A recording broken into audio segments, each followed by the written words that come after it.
I think that as you are building your product, you're integrating things that you've learned from the market into it, right? To me, it kind of has to go hand in hand. And so, one thing I tell you is that without a logic model, I don't know how you would assess market risk. Like, if you don't know what your outputs are and you don't know what impact you're trying to make, then I would maybe work on your logic model first just to make sure that everything's clear. And it's a little harder than it seems to. Like, I think we've revised it so many Yeah. times and I've given up so many times and gone back to it. But Mhm. once it does kind of all click together, it just makes sense. And then once you see what your outputs are and what impact you're trying to make, I think that's when you can really find your niche a little bit better. And then you can assess and focus on your market risk at the same time as you're now building your product.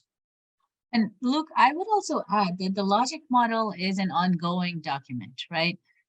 Think about it in terms of your company vision in some ways, right? You want to think about it in terms of here's where I'm starting, but that's not going to stay static, right? The market does change, the product does change, the research does change over time. So what we want to do is set up a basis and then having to go back to it and then revisiting and saying, hey, have we tested these assumptions? Where is this actually working out the way we thought it would? Are we changing other input features? How can we integrate user feedback into the logic model? So it takes time, but I think it's interesting to think of it more as an ongoing process than like a snapshot. Okay, I've got this done. That's it. Let's move on to the next piece.